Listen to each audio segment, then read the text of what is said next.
자, 여기 있는 레이어 EME 크기 조정 파일을 다운받아 보시면 아마도 압축 파일일 겁니다. 혹시 압축 푸는 법 모르시는 분 계십니까? 없으신 것 같군요. 자, 그럼에도 불구하고 간단하게 설명드리도록 하겠습니다. 자, 압축 파일은 뭐 알약이 될 수도 있고, RGB 될 수도 있고, 반디GB 될 수도 있고, 뭐든 상관없죠. 그냥 이 상태에서 오른 버튼 딱 누르시고 그냥 압축 풀게 누르세요. 네, 그냥 고민하지 마시고. 자, 해서 압축을 푼 다음에 해당하는 데이터를 가지고 쓰시면 될 것 같습니다. 가급적이면 해당하는 폴더끼리 따로따로 관리해서 쓰시는 게 제일 좋고요. 여러분 작업하시는 워크 디렉토리 하나 만들어서 쓰시는 게 제일 좋습니다. 그래서 세 개의 파일이 있다는 걸 볼 수 있습니다. 하나의 파일은 PSD이고요. 또 하나의 파일은 JPG, 또 하나의 파일은 PNG입니다. 각각 다른 파일이에요. 확장자명 안 보이시는 분들은 언급했던 보기 탭에서 확장자명 반드시 체크를 해서 보게 만들어 주셔야겠죠. 이래놓으면 대체 무슨 파일인지 아무도 몰라요. 자, 이 세 개 파일을 한꺼번에 열으셔도 되지만 일부러 따로따로 한번 열어보도록 하겠습니다. 자, 아무것도 없죠? 그럼 파일에서 오픈이나 아니면 직접 드래그해서 열어주시면 끝납니다. 그런 다음에 다른 파일을 열려면 또 다른 파일을 열려면 두 가지 방법을 사용하시는 게 좋아요. 하나는 직접 이 옆에다가 드래그를 해서 여는 방법. 따로 여는 거예요. 또 하나는 파일에서 오픈으로 다시 여는 거예요. 파일에서 오픈으로. 그럼 그냥 일반적으로 여러분이 여는 방법 그대로 열게 되는 거죠. 자, 위치가 어디 있을까요? 뭐 다운로드 쪽에 아마 있겠죠? 그러면 파일 열기로 열립니다. 둘은 같은 방식이에요. 같은 방식인데 하나하나 위치를 찾아가지고 열기에는 그래픽 작업 같은 경우는 꽤나 번거로운 일이기 때문에 오픈으로 여는 것보다는 대부분 어떻게 하느냐? 폴더로, 디렉토리로 드래그해서 여는 방법이 가장 흔합니다. 그리고 가장 크게는 두 가지가 있기는 하지만 지금 설명드린 두 가지가 있긴 하지만 사실은 어도비나 다른 쪽에서 권장하는 방법은 이 두 가지가 아니라 전혀 다른 방법입니다. 바로 브릿지라고 하는 기능을 이용하시는 거죠. 자, 여기 브릿지가 있을까요? 자, 잘 보이진 않는 것 같은데, 자, 번거로우니까 그냥 이렇게 할게요. 검색해서 브릿지라고 검색하겠습니다. CC 버전으로 지금 설치가 안 되어 있는 것 같은데 뭐 상관은 없으니까. 자, 브릿지. 어도비 프로그램을 사용하시는 분들은 반드시 어도비 브릿지를 같이 쓰시는 걸 권장을 드립니다. 아쉬운 점이 있다면 사양을 좀 많이 타요. 사양을 좀 많이 타긴 하는데, 맥을 쓰시는 분들은 사실은 굳이 얘가 없어도 되거든요. 근데 윈도우를 사용하시는 분들은 있어야 된다라고 말씀을 드린 이유가 포토샵 파일, 이미지를 바로 띄우는 기능이 없어요. 뭐 특별히 어떤 프로그램을 설치해가지고 하는 방법이 있긴 하겠지만 굳이 어도비가 다 해결할 수 있는데 특정 프로그램 설치할 필요가 없는 거죠.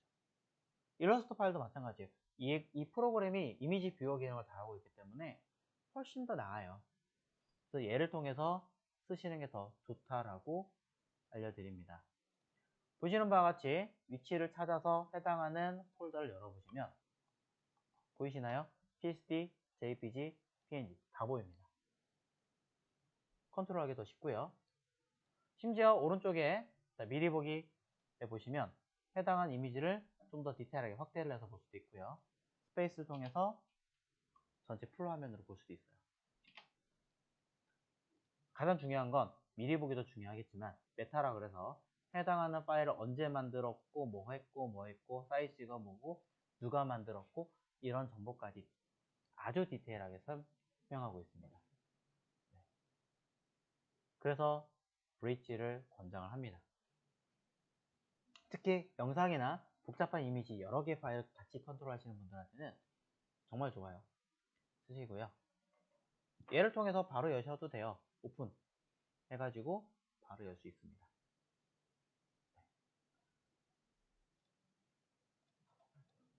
자, 닫을게요. 자, 이런 방법으로 열어서 자, 이제 각각의 파일을 열으셨다면 3개의 탭 메뉴가 있을 겁니다. 3개의 탭 메뉴에서 저는 처음에 열었던 PSD 파일 이쪽으로 이미지를 다 끌고 와서 담으려고 합니다.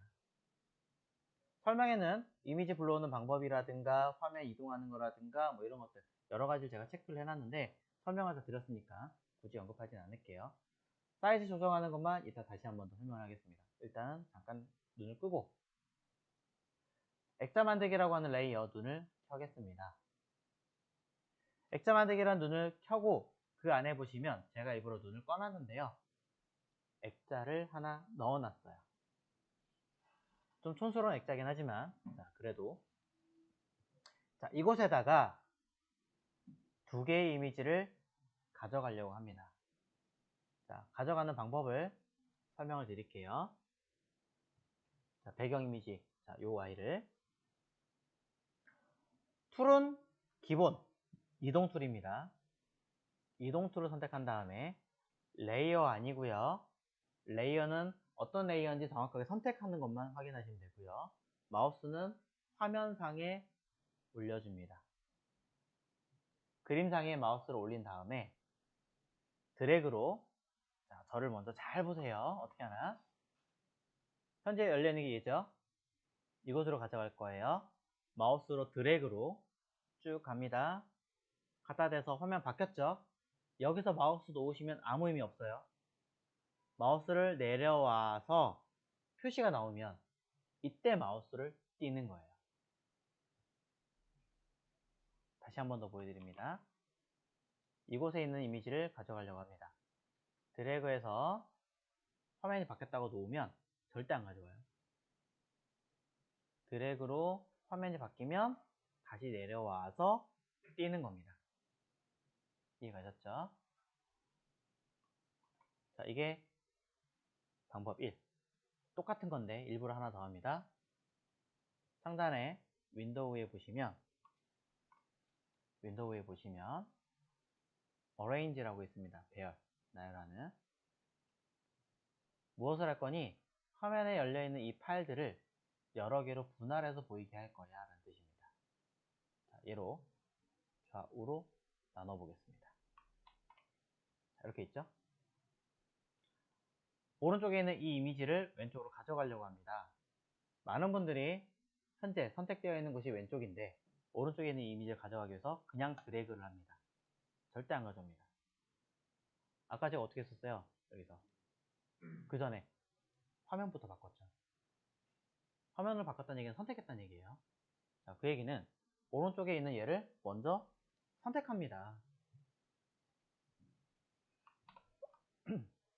활성화시켜요, 창을. 보이는 게 끝이 아니라 정확하게 활성화시킵니다. 그 다음에 레이어 확인하시고 화면상 얘를 아까는 드래그해서 이 파일을 가져갔지만 지금 보이잖아요, 직접적으로. 그냥 이렇게 드래그해서 가져와도 상관은 없죠. 둘은 똑같은 개념이에요. 사실은 똑같은 개념이지만 열려놓은 환경이 다르기 때문에 조금 달라 보이는 것 뿐입니다.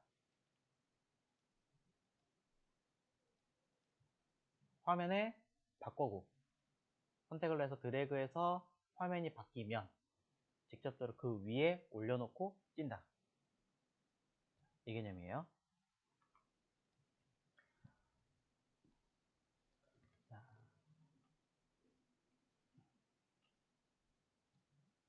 그럼 이제 이렇게 여러 개의 파일을 불러왔습니다. 오른쪽에 레이어 보시면 여러 개 있다라는 걸 눈으로 직접 볼 수가 있는데요. 자, 일단 월, 배경 벽부터 한번 해보도록 하겠습니다. 레이어의 이미지가 전혀 다른 이름으로 써있기 때문에 얘를 이름을 바꿔보도록 하겠습니다. 일단 한글로 쓸게요. 웹에 쓸 거 아니니까 더블 클릭해서 배경용 벽이라고 그냥 이해하기 쉽게 쓰겠습니다. 별거 없죠? 마찬가지 안에 담을 요 자연의 이미지 있는 거, 얘는 더블 클릭해서 액자 속 그림이라고 그냥 쓰겠습니다.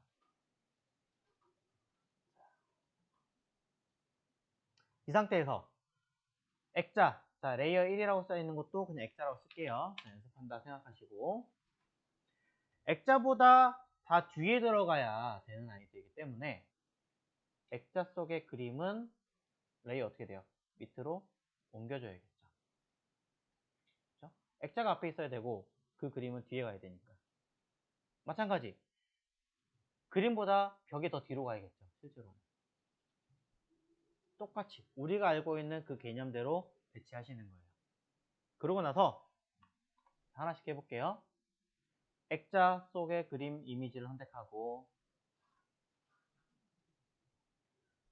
자 왼쪽에 툴 중에 딱 하나만 설명드렸죠. 이동 툴이라고. 얘를 가지고 이렇게 옮겨줍니다. 적당하게. 자, 자르지 않을 거고요. 그냥 축소시켜서 담을 거예요. 축소시키는 방법은 상단에 컨트롤 바에 있는 Show Transform 컨트롤 안 쓴다고 얘기 드렸습니다. 체크하는 거 아닙니다. 얘 말고 이 기능과 똑같은 기능을 하는 좀 더 정확한 위치는 에디트에, 메뉴 에디트에 트랜스폼, 컨트롤 T라고 하는 프리 트랜스폼이 그 역할을 합니다. 찾으셨죠? 체크하시고, 자 2019년 버전 이후부터는 Shift를 누르시면 오히려 찌그러지고요. 그 전 버전은 Shift를 눌러야지만 찌그러지지 않아요. 무슨 말이냐? 대각선에서 사이즈를 조절할 수 있어요. 크기를 이렇게. 크기를 조절할 수 있는데 Shift를 누르면 정비율로 조절이 되는 거거든요. 곤디. 근데 2019 버전 이후부터는 2019, 2020 버전은 Shift를 누르면 오히려 찌그러져요. 요것 때문에도 많이들 헷갈려 하세요. 자, 지금 저희 컴퓨터는 지금 옛날 버전의 키로 지금 세팅이 되어 있기 때문에 아직 컴퓨터가 바뀌지 않았기 때문에 Shift를 안 눌러도 찌그러지지만, 여러분들은 아마 Shift를 누르지 않아야 오히려 이 정비율로 바뀔 겁니다. 두 개를 확인해 주세요. 자, 한쪽을 조정을 하면 반대쪽이 같이 움직이는 게 아니라 가만히 있어요. 이때 자, 키보드 Alt와 같이, Shift와 Alt 같이 누르고 사용하시면, 자, 저는 Shift 눌러야 되니까 자, Alt를 같이 누르신다면 전체가 같이 조정이 되는 걸 알 수 있습니다. 주의사항은요, 얘와 얘는 가급적 사용을 안 합니다. 거의 대각선에서 움직여요. 얘네들은 아니고, 이거 쓸 때는 그때 알려드릴게요. 얘네들을 가지고 쓰는데, 마우스가 직접적으로 갖다 대면 직선형 화살표가 나오면서 크기를 조절하는 거고요. 조금 더 바깥쪽으로 가져가면 곡선형 화살표가 나오면서 이미지를 회전하게 만드는 거고요. 그 다음에 키보드 Alt와 같이 누르면 화면의 중심에서부터 같이 사이즈가 조절되거나 처리할 수 있는 기능이 먹습니다. 자, 이 기능을 같이 기억을 해주시면 좋을 것 같습니다. 해서 조절을 한 다음에, 사실은 얘는 찌그러뜨릴 수밖에 없는 아이니까 조금 찌그러뜨려서 어느 정도만 가릴 수 있게끔 맞추세요. 실제로는 찌그러뜨리는 건 별로 좋은 건 아닙니다. 엔터. 한번 작아진 이미지는 사이즈를 키우면 깨져요. 그래서 신중하게 생각하고 하셔야 돼요. 됐고, 이제 배경용 벽 사이즈가 조금 작죠? 자, 깨진다고 얘기는 드렸습니다만 약간 깨지는 거야. 크게 티가 나진 않을 테니까. 마찬가지 에디트 프리 트랜스폼으로 사이즈를 조금 늘려서 배치를 하십시오. 넘어가는 건 보이지 않습니다. 그리고 엔터 확인하시면 됩니다. 자, 나름 이쁘든 안 이쁘든 떠나서 첫 번째 작업물을 하신 거잖아요. 그럼 뭐 해야 돼요? 여러분의 작품이니까 사인 한번 해줘야겠죠. 네. 자, 겸사. 자, 아래쪽에 자, 쭉 내려가서 휴지통 말고요. 휴지통 누르시면 삭제되는 거니까 그 옆에 플러스 누르세요. 그러면 빈 레이 하나 만듭니다. 여기다가 저는 사인할 겁니다. 사인? 사인하니까 좀 이상한데? 자, 사인. 자, 그럼 사인을 뭘로 할 거냐? 펜이 있어야겠죠? 왼쪽에 보시면, 자, 조금 느낌있게 붓으로 사인을 좀 해봐야겠어요. 자, 붓으로. 색깔은 그냥 검은색으로 할게요. 요거 전경색이라고 한 포그라운드 여기를 클릭해서 마음에 드신 색깔을 직접적으로 동그라미 위치를 해서 여기 바뀌는 거 보이시죠? 선택하세요. 붉은색 계통밖에 없어요. 오른쪽 움직이면 제가 뭘 움직이는지 보이시죠? 색깔 마음대로 지정할 수 있습니다. 자, 저는 남성들의 색깔인 핑크를 하려고 합니다. 남자는 핑크죠. 네. 요즘에 좀 바꾸고 싶지만 자, 어쨌든 간에 남자는 핑크니까 선택하고 오케이 하고 이 자리에다가 사인하시면 돼요. 멋있게.